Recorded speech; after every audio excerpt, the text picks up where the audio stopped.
ನೀವೆಲ್ಲರೂ ಸೇರಿ ಆರ್ಪಡಿಸುತ್ತಿರುವುದನ್ನು ಕಂಡರೆ ಪ್ರಳಯವೇ ಸಂಭವಿಸುವುದು ಎಂಬ ಹಾಗೆ ಕಾಣುತ್ತಾ ಇದೆ.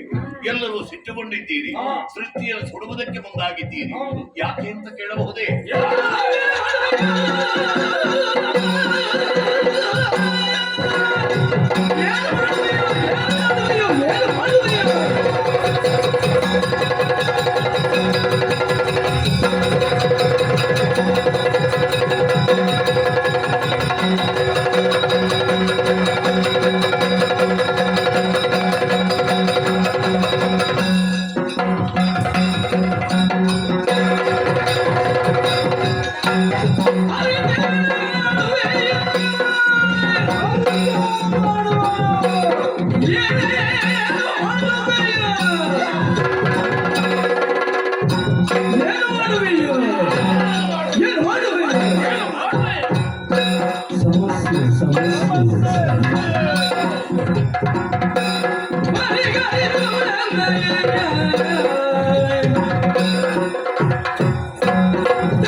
ನೀವು ಧರ್ಮದೇವತೆಗಳು, ನೀವೇ ಸೃಷ್ಟಿಯನ್ನು ಸುಡುತ್ತೀರಿ ಅಂತ ಆದ್ರೆ ಅದಕ್ಕೊಂದು ಕಾರಣ ಬೇಡವೇ? ಈ ಧರೆಯಲ್ಲಿ ಸತ್ಯ ಧರ್ಮಗಳು ಇಲ್ಲ ಎನ್ನುವ ಕಾರಣಕ್ಕಾಗಿ ಸುಡುವುದಕ್ಕಾಗಿ ಮುಂದಡಿ ಇಟ್ಟವರು ನಾವು.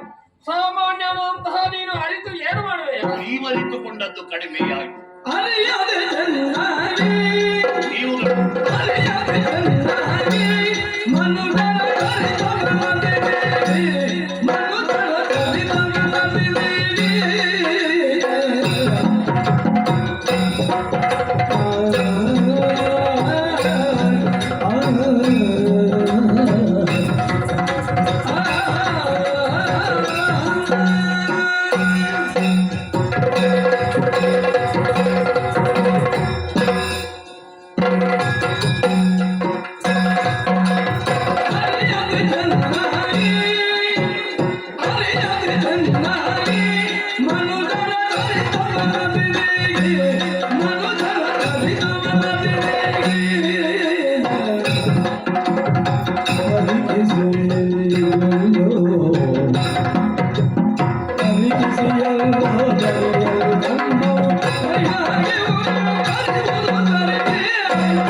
ಪೂರ್ಣವಾಗಲಿಲ್ಲ ಎನ್ನುವುದು ನನ್ನ ಅಭಿಪ್ರಾಯ. ಎಲ್ಲಿಯೋ ಕೆಲವು ಕಡೆಯಲ್ಲಿ ಶೋಧಿಸಿದ್ರಿ, ಸಮಷ್ಟಿಯಲ್ಲಿ ಧರ್ಮಕ್ಲಾನಿ ಆಯ್ತು ಎಂಬ ಹಾಗೆ ಭಾವಿಸಿ ಹೇಗೆ ಸುಡ್ಲಿಕ್ಕೆ ಹೊರಟಿದ್ದೀರಿ. ದೇವ, ಈ ಭೂಮಿ ಸ್ಥಿರವಾಗಿ ನಿಂತಿದೆ. ಯಾವ ಆಧಾರದಿಂದ? ಆಕಾಶ ತನ್ನ ಕಕ್ಷೆಯಲ್ಲಿಯೇ ಇದೆ. ಯಾವ ಆಧಾರದಿಂದ? ಭೂಪ್ರಳಯ ಆಗಲಿಲ್ಲ, ಆಕಾಶ ಕೆಳಗೆ ಬೀಳಲಿಲ್ಲ, ಸಮುದ್ರ ಮೇರವೇರಲಿಲ್ಲ, ಎಲ್ಲವೂ ಯಥಾಸ್ಥಿತಿಯಲ್ಲಿದೆ ಎಂದ ಮೇಲೆ ಈ ಭೂಮಿಯಲ್ಲಿ ಸತ್ಯ ಧರ್ಮಗಳು ಉಳಿದಿದೆ ಅಂತ ಅರ್ಥವಲ್ಲವೇ? ಇದೆ ಎಂದು ಹೇಳಿದ್ರೆ ಸಾಲದು, ಎಲ್ಲಿದೆ ಹೇಗಿದೆ ಎಂಬುದನ್ನು ತೋರಿಸಿಕೊಡು. ಅಲ್ಲಿ ನೋಡಿ,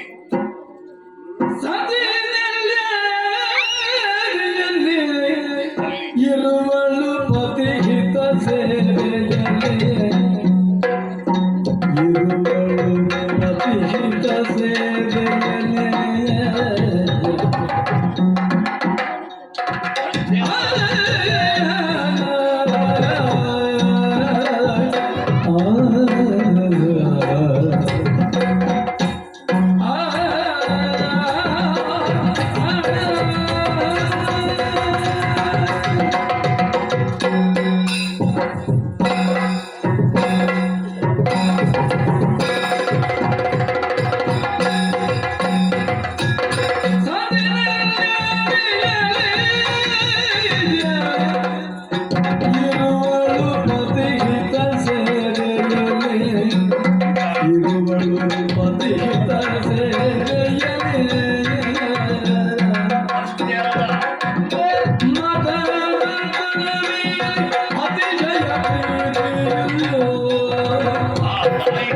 ಮಾತ ಧರ್ಮದ ಮೇಲೆ ಅತಿಶಯ ಪ್ರೀತಿಯೋ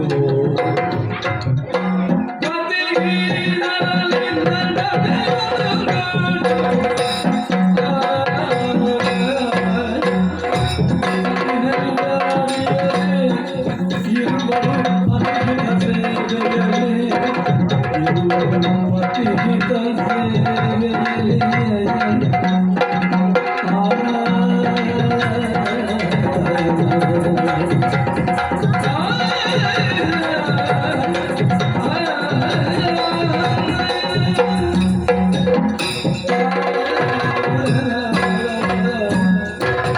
ಧರ್ಮದೇವತೆಗಳೇ, ಸತ್ಯಾತ್ಮರು ಧರ್ಮಾತ್ಮರು ಎಲ್ಲಿದ್ದಾರೆಂದು ತೋರಿಕೊಡುವ ಮೊದಲು ಈ ಸ್ಥಳ ಪರಿಚಯವನ್ನು ನಿಮಗೆ ಮೊದಲಾಗಿ ಮಾಡಿಕೊಡುತ್ತೇನೆ. ಹೇಳು ನೋಡೋಣ. ಆ ಯತ್ರಾವತಿ ನದಿಯಿಂದ ಈ ಕಡೆಗೆ ಇರುವ ಈ ಊರಿನ ಹೆಸರು ಕುಡುಮಪುರ ಅಂತ. ನಾವು ನಿಂತ ಈ ಸ್ಥಳವನ್ನು ಹಾಲ್ನಡಕ ಅಂತ ಕರೆಯುತ್ತಾರೆ. ಸರಿ. ಅದು ಅಲ್ಲಿ ದೊಡ್ಡದೊಂದು ಮನೆ ಕಾಣುತ್ತಾ ಇದೆಯಲ್ಲ, ಹೌದು. ಆ ಮನೆಗೆ ನೆಲ್ಯಾಡಿ ಬೀಡು ಅಂತ ಹೆಸರು. ಅಲ್ಲಿ ಈ ನಾಡಿನ ಒಡೆಯರಿದ್ದಾರೆ ಯಾರು? ಬಿರುಮಣ ಬಲ್ಲಾಳರು, ಓಹೋ. ಜೈನ ವಂಶೀಯರು. ಹಾ. ತಮ್ಮ ಧರ್ಮವನ್ನು ನಿಷ್ಠೆಯಿಂದ ಆಚರಿಸಿಕೊಂಡು ಪರರ ಧರ್ಮವನ್ನು ಅಷ್ಟೇ ಗೌರವದಿಂದ ಕಾಣುತ್ತಾ ಹಾ. ಸರ್ವಧರ್ಮ ಸಮನ್ವಯಕಾರರಾಗಿ ಹಾ. ಈ ನಾಡಿನ ಒಡೆಯರಲ್ಲಿದ್ದಾರೆ. ಪುರುಷ ಧರ್ಮವನ್ನು ಉಳಿಸಿಕೊಂಡ ಹಾಗಾಯ್ತು.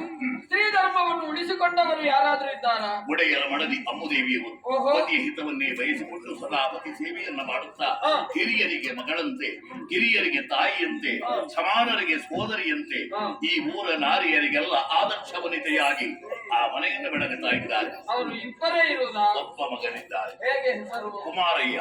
ಸಣ್ಣವನು ದೊಡ್ಡವನು? ವಯಸ್ಸಿನಲ್ಲಿ ಸಣ್ಣವರೇ, ಆದರೆ ಈ ಸಣ್ಣ ವಯಸ್ಸಿನಲ್ಲಿ ಬಹುದೊಡ್ಡ ಗುಣಗಳನ್ನ ಅವರಲ್ಲಿ ಕಾಣುವುದಕ್ಕೆ ಸಾಧ್ಯವಾಗುತ್ತದೆ. ಓಹೋ. ಅವರ ಗುಣ ನಡತೆಗಳನ್ನೆಲ್ಲ ಕಂಡದ್ದಾದರೆ ಮುಂದೊಂದು ದಿನ ಧರ್ಮಾಧಿಕಾರಿಯಾಗುವಂತಹ ಸರ್ವ ಲಕ್ಷಣಗಳು ಆ ಕುಮಾರಯ್ಯನಲ್ಲಿವೆ. ಆಮೇಲೆ ಈ ನಾಡಿನವರು ಹೇಗೆ? ಎಲ್ಲರೂ ಅಣ್ಣ ತಮ್ಮಂದಿರಂತೆ ಬದುಕುತ್ತಾ ಇದ್ದಾರೆ. ಬಡವರ ಭಿಕ್ಷುಕರು ಬಂದ್ರೆ ಅಂಥವರನ್ನ ಮನೆಗೆ ಕರೆದೊಯ್ದು ಉಣಬಡಿಸಿ ಉಪಚರಿಸಿ ಮನೆಯ ಮಕ್ಕಳಂತೆ ಕಾಣುವ ಉದಾರ ಗುಣವಂತರು ಈ ಕುಡುಮಪುರದ ಜನಗಳು. ಈ ನಾಡಿನ ಅಧಿಕಾರಿಯನ್ನು ಬಹಳಷ್ಟು ಹೊಗಳ್ತಾ ಇದ್ದಿ. ಅಧಿಕಾರಿಗೂ ನಿನಗೆ ಏನಾದ್ರೂ ಸಂಬಂಧ ಇರಬೇಕಲ್ಲ, ಮತ್ತೆ ಹೊಗಳ್ತಾ ಇದ್ದಿ. ನಾನು ಅವರ ಮನೆಯ ಆಳು. ಆಳು ಅರಸರನ್ನು ಹೊಗಳದೆ ಮತ್ತೆ ಯಾರನ್ನು ಹೊಗಳಬೇಕು? ನೀನು ಹೊಗಳಬೇಕಾದ್ದು ಇಲ್ಲಿ ಅಲ್ಲ, ನಿನ್ನ ಅಧಿಕಾರಿಯ ಬಳಿಗೆ ಹೋಗು. ನಾನೇ ಹೊಟ್ಟೆಯ ಬಾಡಿಗಾಗಿ ನಾನು ಅವರನ್ನು ಹೊಗಳುತ್ತಾ ಇದ್ದೇನೆ ಅಂತ ಭಾವಿಸಬಾರದು. ನಾನು ಹೇಳಿದ ಇಷ್ಟು ವಿಷಯಗಳು ಶಿವನಾಣೆಯಾಗಿಯೂ ಸತ್ಯವಾಗಿದೆ. ಹಾಗಾದ್ರೆ ಅವರ ಪರೀಕ್ಷೆ ಮಾಡಲೇಬೇಕು. ಹೋಗೋಣ. ಈ ದಿವಸ ನಿಮ್ಮ ಪರೀಕ್ಷಾ ಕಾರ್ಯಕ್ರಮ ನೆಲ್ಯಾಡಿ ಬೀಡಿನಲ್ಲಿ ನಡೆಯುವುದಿಲ್ಲ. ಯಾಕಾಗುವುದಿಲ್ಲ? ನೆಲ್ಯಾಡಿ ಬೀಡಿನಲ್ಲಿ ಎಲ್ಲವರು ಎಲ್ಲ ತಾಯಿ ಎಲ್ಲಿಗೆ ಹೋಗಿದ್ದಾರೆ? ಒಡೆಯರ ಮಡದಿ ಮಗನ ಜೊತೆ ಮೂಡಬಿದ್ರಿಗೆ ಹೋಗಿದ್ದಾರೆ. ಉದ್ದೇಶ ಏನಂತೆ? ಏನು ಸಂಸಾರದಲ್ಲಿ ಕಷ್ಟ ಬಂದಂತಹ ಹೊತ್ತಿನಲ್ಲಿ ಅಲ್ಲಿಯ ಪಾರ್ಶ್ವನಾಥ ಸ್ವಾಮಿಗೆ ಹರಕೆಯನ್ನು ಹೇಳಿಕೊಂಡಿದ್ದರಂತೆ, ಅದನ್ನು ತೀರಿಸಲಿಕ್ಕೆ ಹೋಗಿದ್ದಾರಮ್ಮ. ಹೋದದ್ದು ಯಾವಾಗ? ನಿನ್ನೆ. ಪೂಜೆ ಈ ದಿನ. ಬರುವುದು ಯಾವಾಗ? ನಾಳೆ ಬರ್ತಾರೆ. ಅಲ್ಲಿಯವರೆಗೆ ನಾವಿಲ್ಲಿ ಏನ್ ಮಾಡುವುದು? ಅವರನ್ನು ಕಾಯುವಂತ ತಾಳ್ಮೆ ನಮಗಿಲ್ಲ. ಹಾಗಿದ್ದರೆ ಈಗಲೇ ನೆಲ್ಯಾಡಿ ಬೀಡಿಗೆ ಹೋಗಿ ಅಲ್ಲಿರುವ ಒಡೆಯರನ್ನು ಪರೀಕ್ಷೆ ಮಾಡಿ, ಮೂಡಬಿದ್ರೆಯಿಂದ ಮರಳುತ್ತಿರುವಾಗ ಅವರನ್ನು ಅಲ್ಲಿ ಪರೀಕ್ಷೆ ಮಾಡಿ, ಮುಂದೆ ಇಲ್ಲಿಯ ದನಗಳನ್ನ ನಿಮ್ಮಿಷ್ಟದಂತೆ ಪರೀಕ್ಷೆ ಮಾಡಿಕೊಳ್ಳಬಹುದು. ಇಷ್ಟೆಲ್ಲ ಹೇಳಿದ್ಯಲ್ಲ, ನಿನ್ನ ಹೆಸರು ಏನು? ಅಣ್ಣಪ್ಪ. ಅಣ್ಣಪ್ಪ.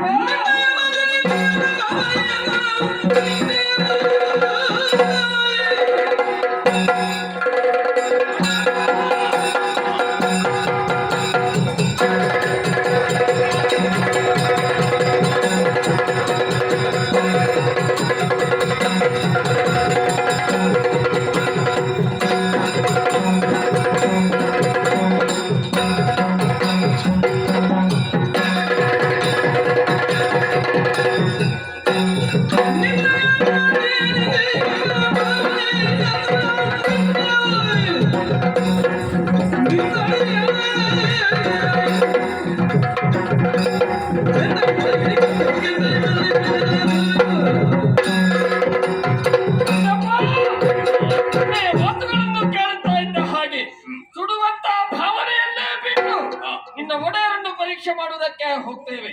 ಅವರು ಸತ್ಯಾತ್ಮರು, ಧರ್ಮಾತ್ಮರು ಹೌದೆಂದು ಕಂಡು ಬಂದರೆ ಲೋಕ ಉದ್ಧಾರಕ್ಕಾಗಿ ಧರ್ಮ ದೇವತೆಗಳಾಗಿ ನಿರ್ಣಯ ಆಗ್ತೇವೆ. ಈ ಭೂಮಿಯ ಭಾಗ್ಯ ಅಣ್ಣಪ್ಪ.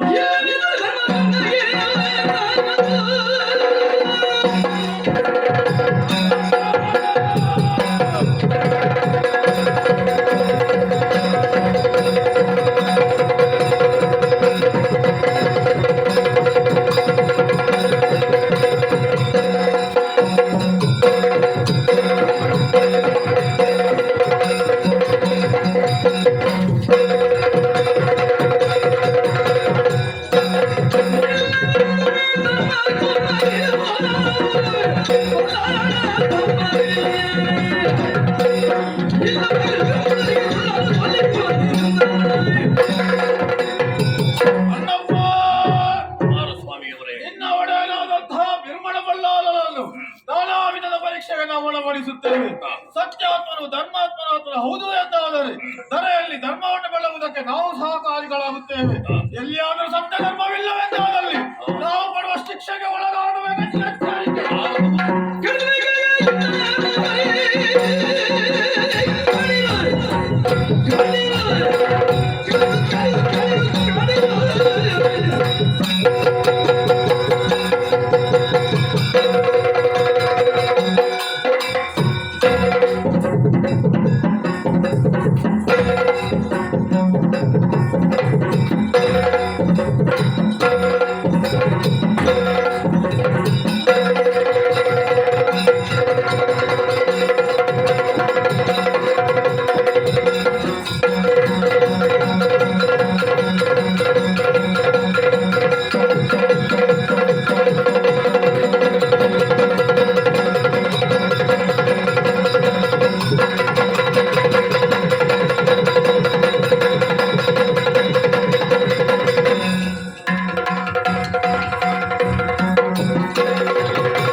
ಹೋದಲ್ಲಿ ಅವರಿಗೆ ಮಾತ್ರ ಶಿಕ್ಷೆ ಇಲ್ಲ, ನಿನಗೂ ಶಿಕ್ಷೆ ಇದೆ. ನಿನ್ನ ಕೈ ಕಾಲುಗಳನ್ನು ದೇಹದ ಮಾಂಸವನ್ನು ಕೆತ್ತಿದ್ದೇವೆ. ಆ ನಂತರ ತಲೆಯನ್ನೇ ಕತ್ತರಿಸಿ ತಲೆಯನ್ನೇ ಪಾತ್ರೆಯನ್ನಾಗಿಸಿ ದೇಹದ ಮಾಂಸವನ್ನು ಆ ಪಾತ್ರೆಯೊಳಗೆ ತುಂಬಿಸಿಕೊಳ್ಳುತ್ತೇವೆ. ಕೈ ಕಾಲುಗಳನ್ನು ಇಂಧನ ರೂಪದಿಂದ ಬಳಸಿಕೊಂಡು ಮಾಂಸವನ್ನು ಚೆನ್ನಾಗಿ ಬೇಯಿಸಿಕೊಳ್ಳುತ್ತೇವೆ. ಆ ನಂತರ ರಕ್ತ ಮಾಂಸಕ್ಕೆ ಕಾಯುವಂತ ಭೂತ ಗಣಗಳಿಗೆ ಔತಣ ನಾವು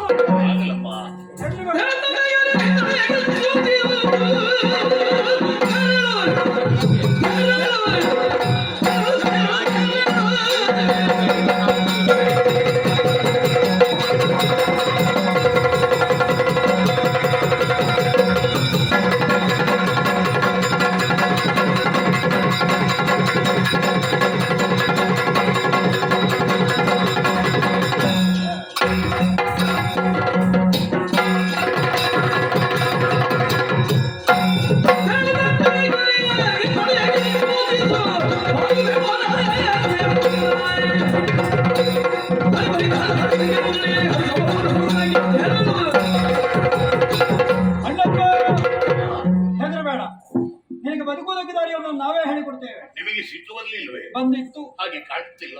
ತಾಳ್ಮೆ ತಂದುಕೊಂಡದ್ದು. ಕಾರಣ ನಿನ್ನ ಮಾತುಗಳು ಅಂದ್ರೆ ಅಲ್ಲಿ ಸತ್ಯಾತ್ಮರು ಧರ್ಮಾತ್ಮರಿದ್ದಾರೆ ಅಂತ ಹೇಳ್ತೀಯಲ್ಲ, ಹೌದಮ್ಮ, ಅದು ಹೌದು ಅಂತ ಆದ್ರೆ ಸಿಟ್ಟಿನಿಂದ ಅನರ್ಥವಾಗುತ್ತದೆ. ಹಾಗಾಗಬಾರದು ಅನ್ನೋ ಉದ್ದೇಶಕ್ಕಾಗಿ ನಿನ್ನಲ್ಲೊಂದು ಎಚ್ಚರಿಕೆಯ ಮಾತು. ಹೇಳಿ. ಈ ಕ್ಷಣ ಇಲ್ಲಿಂದ ಹೋಗ್ಬೇಕು. ಎಲ್ಲಿಗಮ್ಮ? ನಿನ್ನ ಒಡೆಯರಲ್ಲಿಗೆ ಹೋಗಿ ಒಂದು ವಿಷಯ ಸೂಚಿಸಬೇಕು. ಏನಂತ? ಧರ್ಮಶೋಧನಾ ಕಾರ್ಯ ನಿಮಿತ್ತ ಧರ್ಮದೇವತೆಗಳು ನಿಮ್ಮಲ್ಲಿಗೆ ಬರುವವರಿದ್ದಾರೆ. ನಿರಂತರವಾಗಿ ದಾನ ಧರ್ಮಾದಿಗಳು ಸಾಗುತ್ತಾ ಇರಬೇಕು. ಹೀಗೆಂದು ಮೊದಲಾಗಿ ಎಚ್ಚರಿಸಬೇಕು. ಅದು ಮೊದಲೇ ಯಾಕೆ ಎಚ್ಚರಿಸೋದು? ನಾವು ಹೀಗೆ ಬರುವುದಿಲ್ಲ, ರೂಪಾಂತರದಿಂದ ಬರ್ತೇವೆ. ಆವಾಗ ಅಲ್ಲಿ ನಮ್ಮ ಪಾಲಿಗೆ ಸೋಲಾಯಿತು ಅಂತಾದ್ರೆ ಲೋಕೋದ್ಧಾರಕ್ಕಾಗಿ ಅಲ್ಲಿ ನೆಲೆಯಾಗ್ತೇವೆ. ಇಷ್ಟು ವ್ಯವಸ್ಥೆ ನಿನ್ನಿಂದಾಗಬೇಕು. ಹೋಗು, ಎಚ್ಚರಿಸು, ಸಾರಿ ಹೇಳು.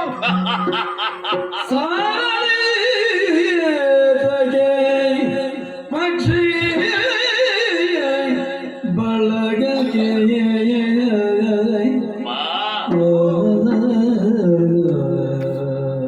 ಓ ಧರ್ಮದೇವತೆಗಳೇ,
ಅವರು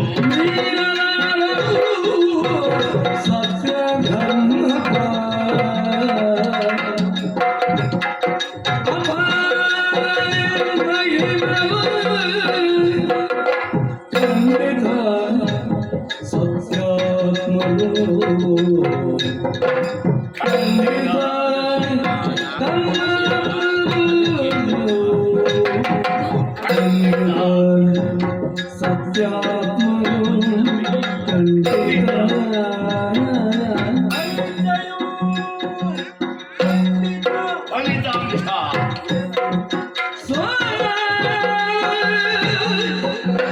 ನಿಮಗೆ ನಿಮಗೆ